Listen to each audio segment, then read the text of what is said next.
Welkom terug by nog 'n episode van Blitz Fokus. Kykers, hierdie week bring ons vir julle 'n baie interessante gas. Ons gesels met 'n matriekleerling van die Windhoek Afrikaanse Privaat Skool. Sy gaan 'n bietjie vir ons study tips en tricks gee wat haar deur hierdie jaar se rekordeksamen gebring het. Dan het ek 'n leerder van HTS om saam met my wat's nuus te doen. So julle gaan ongelukkig nie François se gesig sien in hierdie episode nie. Net daarna gesels ons met julle oor een van my gunsteling liedjies deur die Pisang Skille in 'n baie interessante boek, amper soos 'n opvolgepisode wil ek sê. So bly ingeskakel want net hierna is wat's nuus.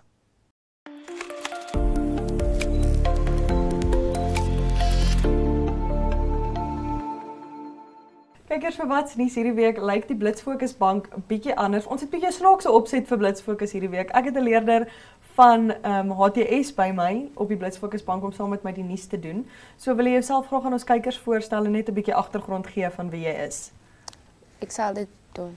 So my naam is Seychelle en my van is Job. Ek is 'n 17-jarige leerling by Windhoek Tegniese Hoërskool. Ek doen graad 11 matriek en ek is eintlik baie passievol vir media en ek is baie bly om hier vandag te wees. Ja, ons is baie bly om jou hier te hê. Dis min dat dit nie ek en François is wat die nuus doen nie, so ek dink die kykers geniet dit ook as daar 'n ander gesiggie is vir die nuus. So kykers, sjoe. Wat 'n week het ons nie laasweek gehad nie en wat 'n week is dit nie wat opkom nie. Klomp goed wat gebeur het reg oor die wêreld, nie eers net spesifiek na Namibië toe nie. Ek dink die eerste ding, die groot nuus, dit wat nou al almal se For You pages oorneem vir die laaste week, is Charlie Kirk, die Amerikaanse aktivis, wat geskiet is terwyl hy by die Valley University in Utah die buitene praatdag gehost het. So ek weet nie hoe bekend jy is met die storie nie, maar Charlie Kirk was 'n groot debater, 'n groot activist in Namibië gewees. Very rooted in his Christianity, as ek dit so kan sê. Maar dit was nogal hartseer geweest om te sien. Ek meen die video het viral gegaan en dis nie iets wat ek dink enigiemand wil hê, is dat 'n video moet viral gaan waar iemand geassassinate word voor duisende mense nie. Maar hy het baie kontroversiële opinies gehad, baie, ek wil half sê regs gewees in sy opinies en ons is nie 'n politieke show nie, so ons gaan nie in die politics van dit alles betrokke raak nie, maar ek dink dit is belangrik om net lig te skyn daarop en net bietjie te praat oor hoe hartseer dit is dat 'n gesin paaloos gelos word as gevolg van mense se baie radikale beliefs. Ek weet nie hoe jy voel daaroor nie, maar ek dink dit was 'n baie radical aksie gewees om te neem. Dit het toe nou later uitgekom, die man wat hom geskiet het was 'n 22-jarige. So ja, baie jeug, nog baie jonk. Ek dink nog jou hele lewe voor jou en dan is dit die besluit wat jy kies om te neem. Ek dink daar's baie wat daaroor gesê kan word, maar ek wil regtig nie te diep daarin gaan nie. Ek wou dit net opbring om half te sê en hier is die boodskap wat ek op my persoonlike sosiale media ook gedeel het, is dat niemand verdien om doodgemaak te word as gevolg van jou politieke affiliasie nie. Ek voel dis baie belangrik dat ons dit tot lig bring, en dan jy kan nie claim to be against gun violence, but celebrate when someone is shot nie. So dis wat ek daaroor te sê het. Ek wil nie verder daarop ingaan nie. Ek dink dis 'n baie diep topic en ons probeer om dinge bietjie meer lig te hou. Die volgende jeugnuus, wêreldwye jeugnuus, is ook 'n diep enetjie, maar in Nepal, die Nepalse regering, 'n Gen Z aktiviste groep, het besluit om op te staan teen die Nepalse regering want hulle het sosiale media verban. Nou, jy kan nou 'n bietjie vir my meer hier inkleer want ek is nou al bietjie ouer as jy, maar hoe belangrik sou jy sê is sosiale media in jou dag tot dag lewe? Sosiale media is baie belangrik in vandag se lewens. Want dit is wat ons jong mense en almal in die wêreld gebruik om met mekaar te kommunikeer, om skoolwerk te doen, om baie dinge te doen, ook werk te soek. En ons kan sien vandag is daar baie werkloosheid. So mense gebruik ook sosiale media met mekaar, so werk CV's en vacancies vir mekaar kan stuur. En dit is baie belangrik dat mense dit nie misbruik nie, maar dit reg kan gebruik. Want as jy dit misbruik en dinge so cyberbullying en goeders doen op sosiale media, kan dit 'n negatiewe nadeel in jou lewe hê. So is altyd oké om dit vir die regte redes te gebruik en nie vir die verkeerde redes nie. Maar dit is baie belangrik. En sosiale media is nie hier om te gaan nie, dit is hier om te bly. So ons moet leer hoe om dit te gebruik en hoe om dit te vorder. Okay, so dink jy, want jy's nou Gen Z, ons is albei Gen Z soos ons op hierdie bank sit en dis nou presies al wat ek wou gesê het of wat ek gesê het oor Charlie Kirk se verhaal ook. Dink jy dat die approach, want okay, ek verstaan die regering het dit verban. Dit sou my ook ontstel het as die Namibiese regering vandag moet besluit nou mos social media, everything is banned, sal ek ook ontsteld wees. Maar dink jy dat om die parlementshuise af te brand en daai tipe ding is die regte aksie om te vat in terme van dit? Soos dit voel vir my dis baie radikale besluit gewees om net te sê ons brand alles af. Hierdie is die manier hoe ons die protes wil hanteer. Hoe voel jy daaroor? Ek voel dis is iets wat baie verkeerd probeer solve was, kan ek sê. Want daar is ander maniere wat ons kan doen. Hoekom moet jy iets afbrand omdat jy voel social media is nog geband en so voort. Dis nie 'n besluit wat die mense gevat het en gedink het oor nie. Mense moet deesdae baie dink oor wat hulle doen voor hulle dinge doen, van dit kan baie nadele bring en daar's ook baie dinge wat ander mense wat eens betrokke in hulle se aksies was, kan affekteer. So hulle moet gedink het voor wat hulle gedoen het, dat wat hulle gedoen het nou nie die mense wat eens betrokke was nie, nog geaffek word van wat hulle gedoen het nie. En ek dink ook dit is nie reg wat hulle gedoen het nie. Hulle kon ander dinge gedoen het wat nie ander mense wat die betrokke was kan impact nie. Soos byvoorbeeld 'n protest, maar 'n peaceful een. Nie op daai manier nie. Nie op sulke manier nie. Dit was te erg. Ja, nee, ek stem saam, maar weer eens ons wil nie te diep daarin gaan nie. Dis nie Namibiese nuus nie. Ja. Ek dink nie dit is maar goed waarop ons moet fokus. Dis nog steeds jeuggedrewe goed. Dis hoekom dit belangrik is. Laastens vir hierdie week se wat's nuus kykers. Ek sit weer hier en praat oor NAPSU. Julle weet nou al NAPSU is een van my gunsteling goed om te gebeur in die jaar. Ek is altyd betrokke by al die NAPSU events. Hierdie week het ons die NAPSU Nuutes Kuns en Kultuurfees wat opkom. Windhoek Afrikaanse Privaat Skool gaan dit host hierdie jaar. So 'n belangrike platform vir die jeug en vir die leerders van NAPSU en NAPSU skole om hulle talente te kom wys en om te kom wys ek kan ook sing, ek kan ook gedigte opsê. Net 'n baie belangrike platform vir die jeug. Ek weet Bok van Blerk kom tree op as deel daarvan. So as jy in Windhoek is, as jy in die omgewing is, maak seker jy kom maak 'n draai by Windhoek Afrikaanse Privaat Skool. Dit is waar die NAPSU Nuutes Kuns en Kultuurfees is. En dan natuurlik as jy dit nie kan maak nie en as jy nie self daar kan wees nie, hou al MyZone se sosiale media dop vir al die nuutste en latest updates op hierdie jaar se NAPSU Nuutes Kuns en Kultuurfees. Dit is dan al die tyd wat ons het vir wat's nuus hierdie week. Baie dankie dat jy saam met my op die bank kom sit het. Ek weet dis partykeer bietjie senitergend om jou eerste keer op die Blitz Fokus bank te kom sit. Maar ons sê vir jou baie dankie. En dan kykers bly ingeskakel want net hierna het ons 'n baie interessante onderhoud net vir 'n paar study tips en triks en om bietjie te praat oor die universiteitsproses en die rekordeksamens.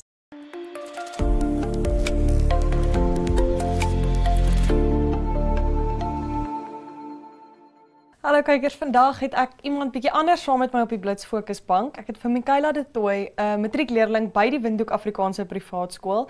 Sy's bietjie hier om met ons te gesels oor die eksamenproses. Sy het in hierdie week haar laaste rekordeksamen geskryf vir 2025. So sy gaan bietjie met ons gesels oor die eksamenproses, bietjie vir ons, ek wil sê study tips gee en dan ook ons net bietjie praat deur die proses van universiteit en die keuringsproses en daai tipe van goed. Michaela, hoe gaan dit met jou vandag? Baie goed, dankie met jou. Goed, dankie. Soos ek nou genoem het, jy het jou laaste rekordeksamen geskryf.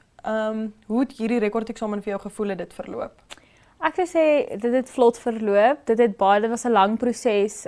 Ons het ek dink oor 'n tydperk van 5 weke geskryf en toe was nog 'n ekstra week bloktyd. Dit was regtig 'n baie lang eksamen gewees, maar ek dink dit het regtig baie goed gegaan. Die voorbereiding wat daarin gegaan het, was ek dink op standaard gewees. En ja, ek sou sê dit was amper half makliker as wat ons almal gedink het, omdat ons so uitgestres was voor die tyd. Maar ja, ek dink ons almal is positief en ja, nou net moeg.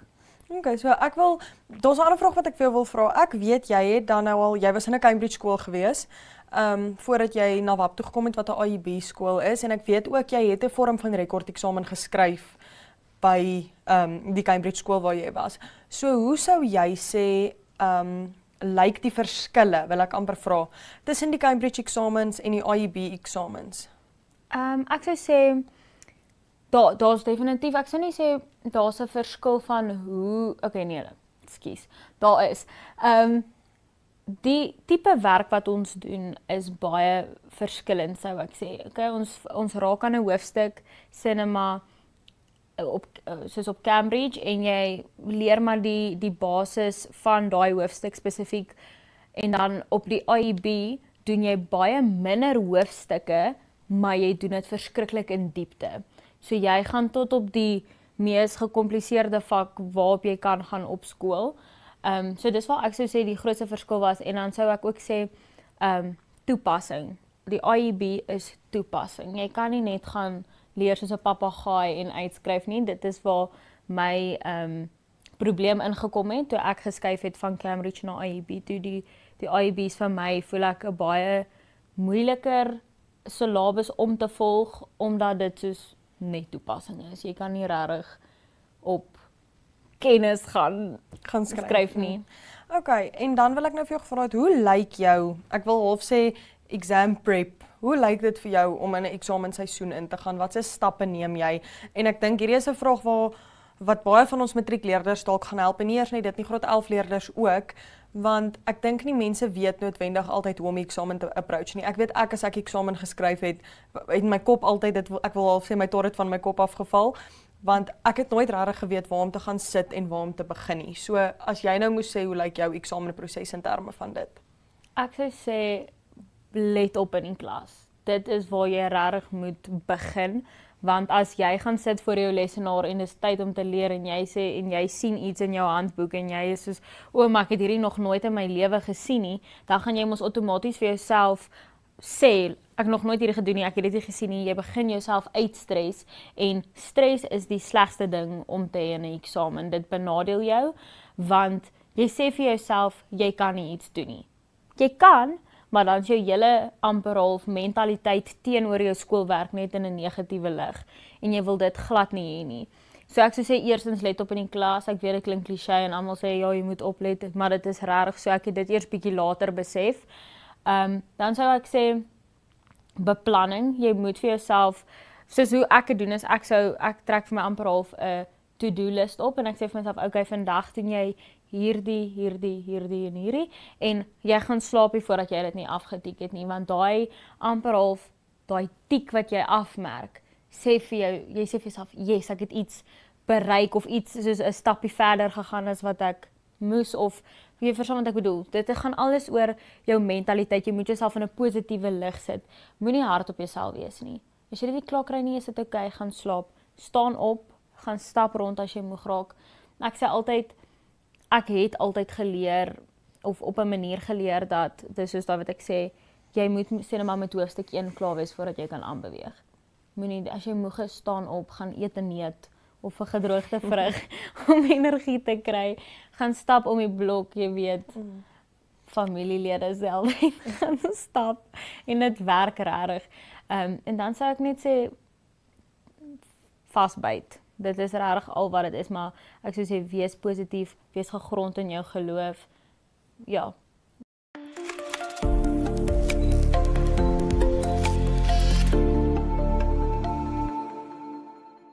Okay.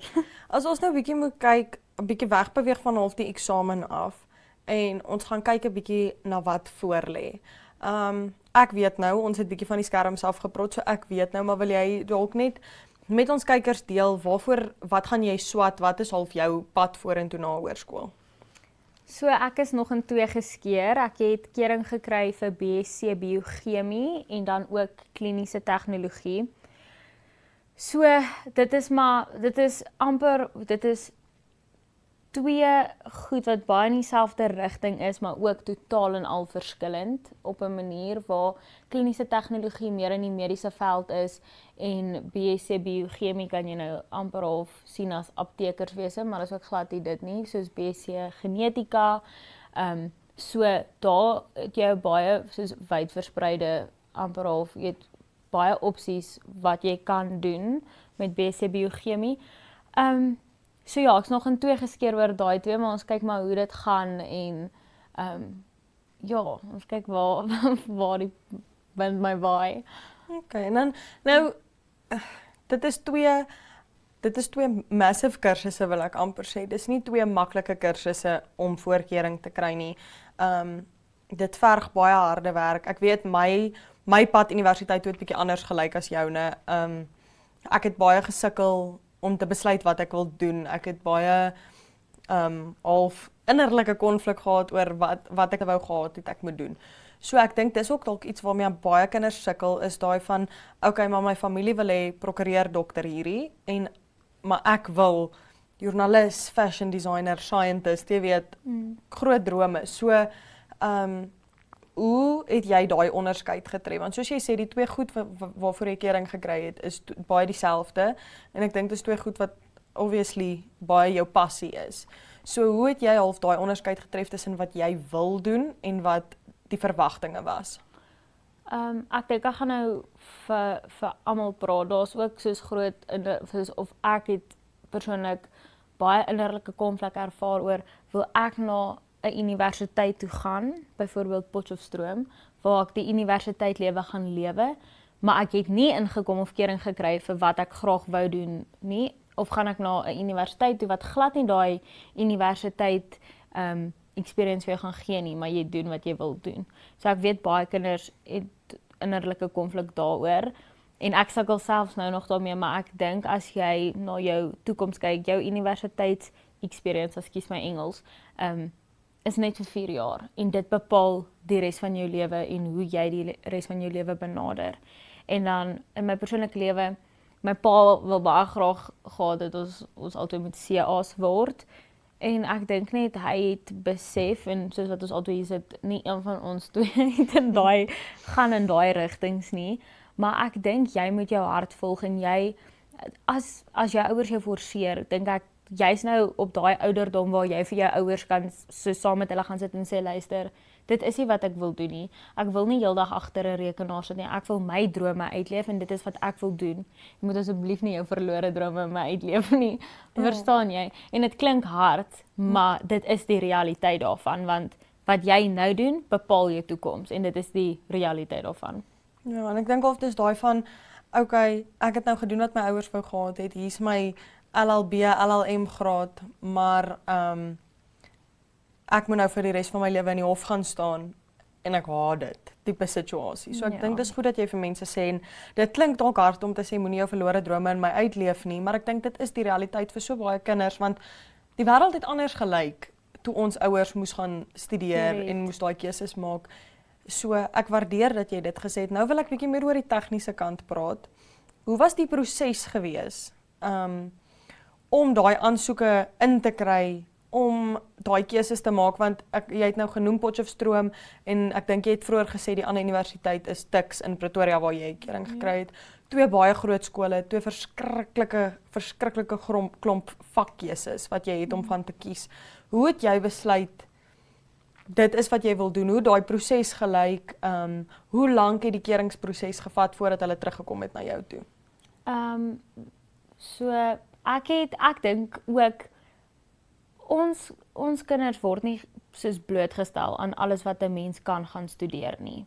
Ons doen nie. Ek het nie eers geweet van BSc biochemie of BSc of kliniese tegnologie nie, ekskuus. Verstaan jy? So ek het vir aanlegtoetse gegaan nog elke jaar vandat ek in die hoërskool was en hulle almal het gesê ingenieurswese. En toe kom ek nou my matriekjaar en dit het gesê 0% ingenieurswese en 100% regte en tale. En toe praat ek met 'n dokter wat die aanlegtoetse gedoen het en sy het toe vir my gesê luister, daar is hierdie kliniese tegnologie wat jy kan doen.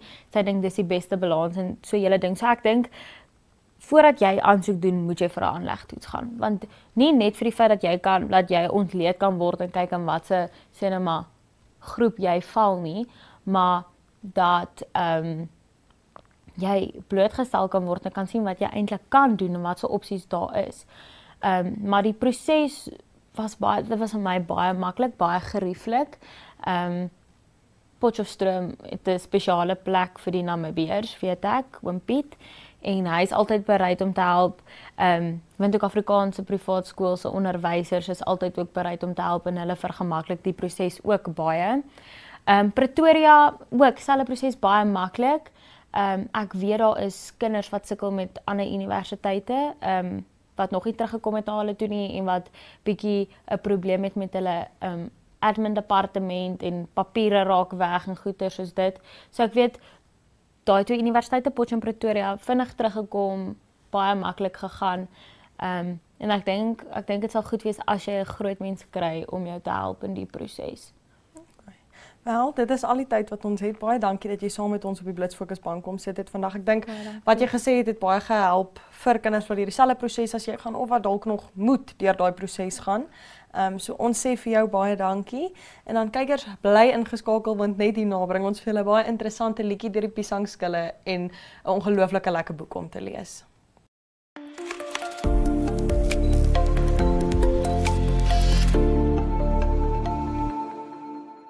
Kykers, vir hierdie week se Nuut op die Rak gesels ons bietjie met julle oor 'n boek. Ek wil half dit 'n opvolg-episode noem, want François het oor hierdie boek se predecessor gesels. Die boek se naam is Sekelmaan deur Jaco Wolmerans. Sekelmaan is 'n Afrikaanse spanningsroman wat begin met 'n terreuraanval op 'n groep jong Suid-Afrikaanse Jode in Kaïro.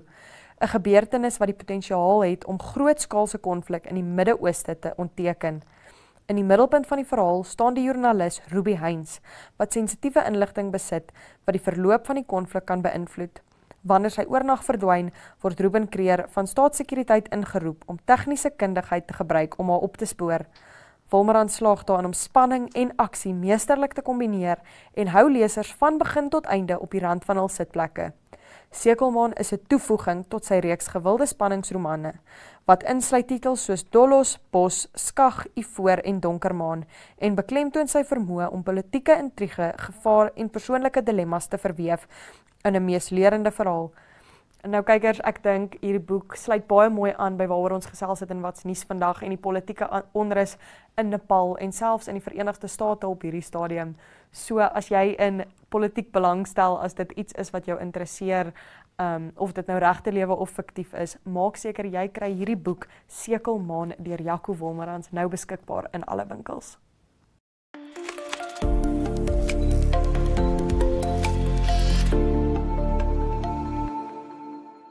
Kykers, soos julle kan sien, lyk hierdie week se voor in die koor bietjie anders, maar ons gas het gehoor oor wat se liedjie ons wil gesels en sy het gesê dis 'n liedjie wat baie naby aan haar hart lê. So sy wil graag bietjie met julle kom gesels oor die lied Om jonk te wees deur die Piesangskille. Soos ek gesê het, dis nie regtig 'n headbang tipe liedjie nie. Nee, definitief nie. Maar vertel ons wat die liedjie vir jou beteken. Wat is jou interpretasie van die liedjie? Ek dink as ek die liedjie luister, dan begin ek sommer die lewe meer waardeer en ons kinderdae en soos wat die liedjie sê om jonk te wees, want ek voel ons almal wens tyd soveel weg. Ek kan nie wag om dit te doen en ek kan nie wag om dat te doen en ek dink die liedjie soos maak my net persoonlik laat besef lewe in die oomblik, want hulle sê in die liedjie, want dalk is vandag die dag wat jy vir jou kinders van vertel. En dis net so, jy moet elke oomblik in die oomblik lewe en die beste van elke situasie maak, want jy weet ook nie wat môre kan inhou nie. Ja nee, ek stem definitief saam. Ek dink ook die liedjie het 'n baie nostalgiese gevoel. Ons weet natuurlik die Piesangskille kom van Potchefstroom af en het begin as digters voordat hulle gedigte en liedjies begin omskep het. En ek dink dis 'n baie diep, baie nostalgiese liedjie. Ja, en dit tokkel vat jou hart se snare. Ja, dit tokkel net my hart se snare. Maar ja, ek dink dit gee half dit dit laat voel jou asof jy in die oomblikke is wat hulle beskryf en dit laat besef 'n mens ook, ek meen ek het nou die dag in 'n vergadering gesit en dit sluit aan by wat jy nou gesê het, waar iemand gesê het ons moet net September verbykry. September moet net en toe het ons baas eintlik gesê jy moet pas op dat jy nie jou tyd wegwens nie. Ons is geseënd om besig te kan wees. En ek dink hierdie liedjie bring dit ook vorentoe. Ek dink dis daai jy's dalk moeg en uitgeput en jy voel jy wil nie meer nie, veral soos jy wat nou uit eksamen uitkom, soos wat ons oor gepraat het, maar dit herinner jou net, jy is so bevoorreg om moeg te wees. Ja, nee, dit is definitief so. Ja, dit is, en daar's regtig mense wat baie minder bevoorreg as ons is, en ek dink ons is geneig om meer te kla en kan hierdie dag nog net verbykom, ek is moeg, ek is oor dit, ek wil huis toe gaan, vir 'n lang dag by die werk, maar ons sê nie genoeg dankie vir wat ons het en dat ons, soos wat jy gesê het, bevoorreg genoeg is om in so 'n situasie te kan wees nie. Maar daar's baie mense wat dit nie kan sê of kan doen nie. Ja. So, kykers, dit was hierdie week se Voor in die Koor, 'n liedjie deur die Piesangskille. Was jy bietjie nostalgies wil voel of jy wil net bietjie meer waardering hê vir die situasies waarin jy is in jou lewe heidaglik, gaan luister definitief om jong te wees deur die Piesangskille, beskikbaar op alle streaming platforms, en dan sien ons julle net hierna om totsiens te sê vir hierdie week se episode van Blitz Fokus.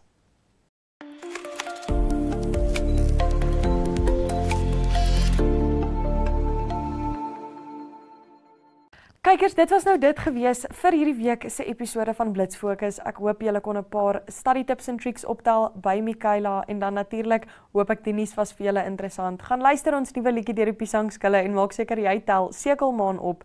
En dan sien ons julle volgende week. Maak seker jy mis geen episodes van Blitz Fokus nie. Ons is elke Woensdag om 6:30 op GoTV kanaal 25, DStv kanaal 285 en OneUp 2. Ons sien julle volgende week.